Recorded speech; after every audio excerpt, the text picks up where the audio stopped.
What's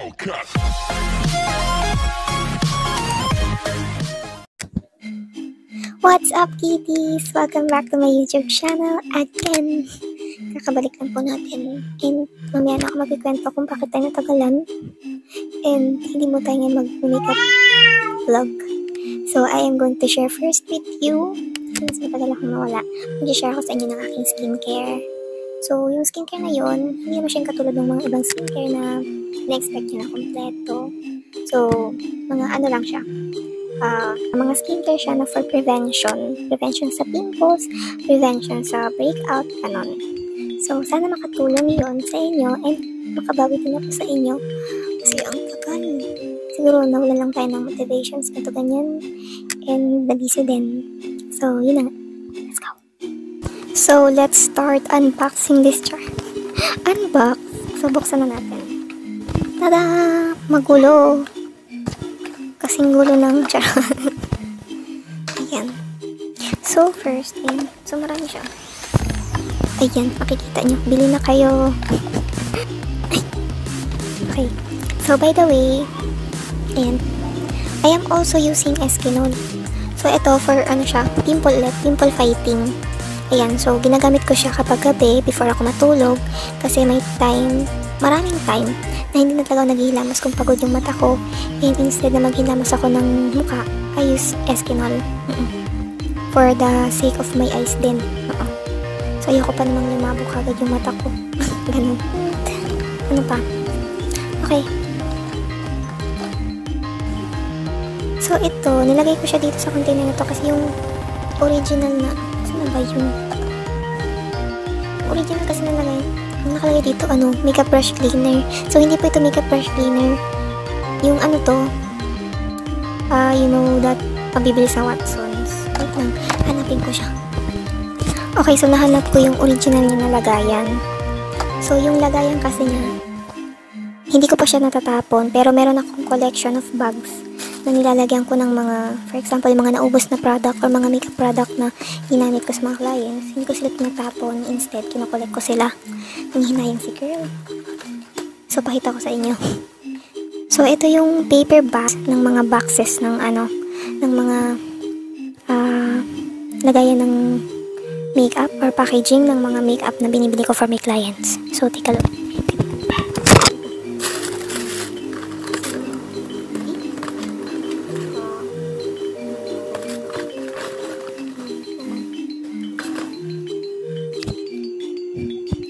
So, yung product na inilagay ko dito sa container na to is ito. So, Dayonat. If you're familiar with this product na available siya palagi sa Watsons. Ayan. So, Dayonat deodorant spray. So, I don't have body odor. Pero, you know, para mawala yung chicken skin and also maiwasan din yung mag-dark ng skin sa underarm. So, ito yun. Isa ko lang pa siyang gamitin. Kasi last week ko pa siya binili. Kaya hanggang ngayon, hindi pa ito boss. Diba? So, next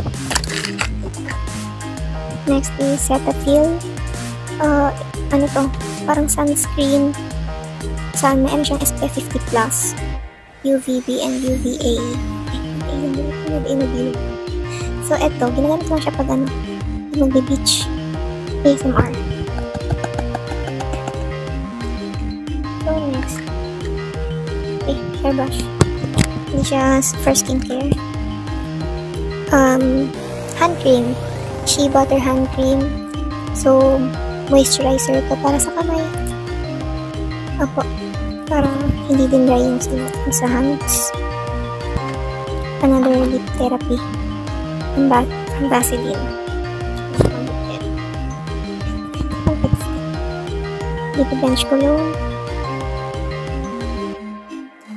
Then, unahin natin itong from Lux Organics Intensive Whitening Underarm Cream. Ayan, binili ko siya online pero available din siya sa Watsons. Ayan, so ano to? Advisable siya na gamitin na gabi. For example nag-half bath ka or naligo ka na gabi, mas maganda kung gabi ka magagamit ito. Pero ako 2022 ata to binili. Hanggang hindi ko pa naubos. Ang dami pa niya. Ayan. So, 2025 pa siya mag-expire. So, sana maubos ko. Hair polish para sa buhok. I have Pan-8. Maraming sumami pa yun. BB oil. Then I have here from Megan. Peel off mask. Ayan. So, I have pouch. Okay, so yung isa, paubos na siya. May unti na lang. So, ano na lang to, simot-simot, ganun. Yan. Well, this one, halatang hindi ko pa siya nabubuksan. And, sa naaalala ko, si mother ang bumili nito kasi nagpasabay ako. Pero unti lang, hindi ko pa rin nagagamit. Ayan. So, yun. Tamad kasi ng skincare. Then, I have also this mugwort na nag-trend sa TikTok. The original. Hindi siya yung yung isang brand. Pero, nakuha ko to ng free sa TikTok. And hindi ko na muna siya kikwento. Baka humaba yung humaba yung video natin.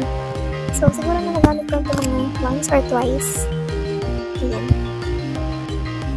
Maganda siya kasi kapag na-play mo siya, babagyan siya mga 15 to 20 minutes. Ganang, diba? Pakababad and yung stuff mo siya. So, yun. So, libre na nga kung saan ko gamitin. Then, I have also here product siya ng ER and made in Thailand. So, this is the Niacinamide Brightening Cream and FDA approved to. And also, mag-expire siya next year, 2025. So, last year, ito yung ginamit ko na lotion. So, this is for face and body. So, ginawa ko lang siyang lotion since hindi ako sanay maglagay ng ganitong cream sa mukha. So, I use it as a lotion. So, since sabi ko sa inyo, di ba may bagong lotion na ginagamit? So, meron ko lang tira. Ayan. Konti na lang yung tira niya. And hindi ko siya pwedeng itapon kasi sayang. So, yun. Then, next I have here, again, a peel off mask. So, ito, kulay white siya. For blackheads, for whiteheads, for dirt. And it is a product of Megan. So, dati talaga, tube yung binibili ko. Nasa tube and color black. So, nakita ko ng white, so I try this one. So, yun. May, pa siya, may tira pa tong onting product. So, hindi ko pa siya tinatapon. Sayang. Pero mas recommended ko yung color black. Kasi mas makikita mo yung dirt. Tsaka mas parang mas thick yung color black. And mas sticky siya kasi dun sa white. So, next. So, since natabi ko kanina yung breakout, I also tried this spider ointment. And nakailang dito. Nakailang tube ako nitong spider ointment. And effective siya, pero hindi siya ganun na stop niya lahat ng pimples na tumubo sa akin that time. So, itong pinakalas na binili ko, meron pa siyang tira kasi nga nag-switch ako ng product and mas binili ko yung recommended sa akin ng friend ko. And isang bili ko lang siya, girl. Nawala yung mga pimples ko and also the pimple marks. So, i-reveal ko na. Hindi ko siya i-keep sa inyo kasi baka matulungan din tayo nito. So, this is also a product from TikTok na nag-trend doon. And feel ko trending pa siya hanggang ngayon. So, it is a product of Bare and Bliss. Ayan. So, this is the Pimple Warrior Salicylic Acid. Acne Drying Lotion. Ay, ang sakit na ng lalamunan ko kasi nito. So, i-compare ko lang yung Bioderm Ointment and this Bare and Bliss Pimple Warrior. So, yung Bioderm Ointment kasi meron siyang amoy which is parang sulfur. So, gagamitin ko siya same before ako matulog. So, itong ointment, cream siya. And, ang weird ng amoy. So, maaamoy mo siya habang tutulog ka. While this one na B&B or Bare and Bliss. Pag natuyo siya, para lang siyang powder sa mukha. And, wala siyang amoy. Unlike dun sa Bioderm. And, mas effective to be. Medyo pricey nga lang siya compare sa Bioderm. pero hindi ka na mapapaulit-ulit ng bili. So, yun. Mas piliin niyo yung pricey kasi isang bili lang and effective kagad. So, unlike dun sa either nakailang tube ako na ng bili and though it's effective pero hindi siya kasing effective yung Bare and Bliss na cheap. And also the Bare and Bliss has free cotton buds since ikat mo siya sa mga affected areas. So, may mga pimple area. So, if you're familiar with my video na binibenta ko sa aking TikTok shop, if you're one of my followers. So, meron ako nito snow capsule. So, hindi po siya kinakain. Hindi siya for internal.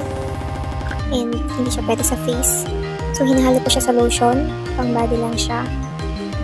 It's for external. So, yun. Then, this one, trending siya sa TikTok before. Jimelan. It's Jimelan Sakura Brightening Underarm Cream. 50 times Brightening Booster. With Sakura Pearl Capsules. So, sabi dito, this is for underarm, pero it is also recommended na kung effective siya sa inyo, you can use it also sa mga dark areas ng inyong skin, like siko, tuhod. So, ito. Mabango siya. And ang ganda nung lagayan.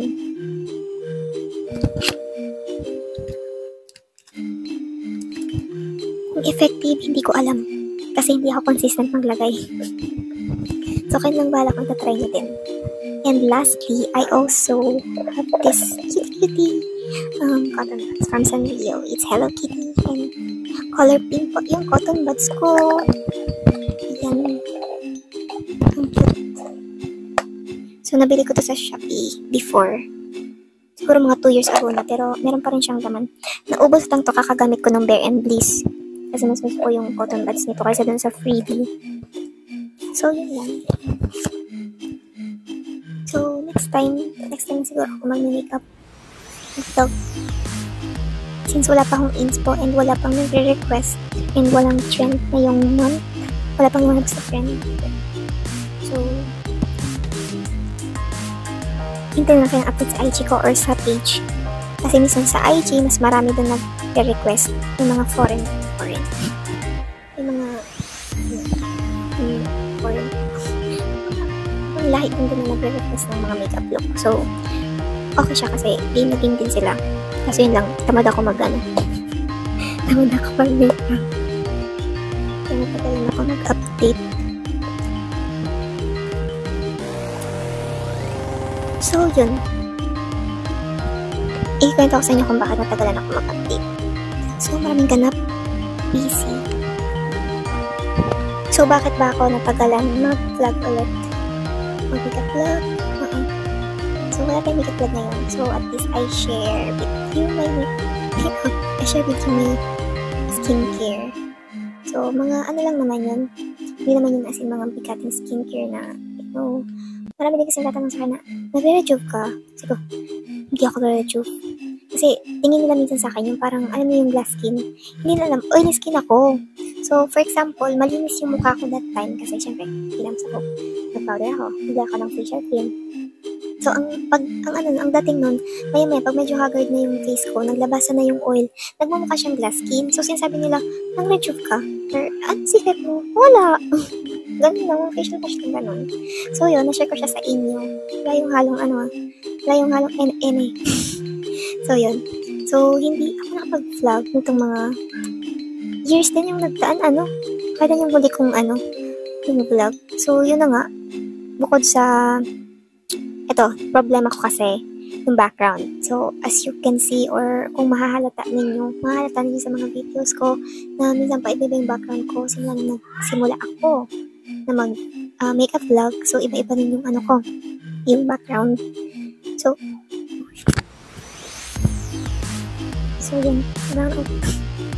yun. Paiba-iba yung background ko nun. And this time, gusto ko naman magbago yung surroundings. Gusto ko rin mag-change ng background. Kasi mas nakakadagdag siya ng motivation na mag-content ako ulit. Ayun. So, more on ano lang ako ngayon. Lip sync lang ako sa TikTok. And hindi na rin ako nakapag-vlog sa YouTube. And isa pa doon, sa mga technical na rin. Pero, masusolusyonan pa naman. Tapos, dati kasi nakapag-makeup vlog ako sa both TikTok and YouTube kapag may makakulab ako. So, this time, busy na rin yung mga kakulab ko. May sarili-sarili na silang trabaho. Hindi na sila focus sa makeup. So, yun. So, pagka kailangan kong pilitin yung sarili ko na mag-makeup ulit, walang kakulab. Pero kahit lang, nagsimula tayo din. So, this time, bago na. Charot. May mga bagong contents tayo or may mga i-remake ulit ako pero magkakaroon ng improvement. So, hoping na tuloy-tuloy and marami pang mag-request ulit. So, yun, motivations.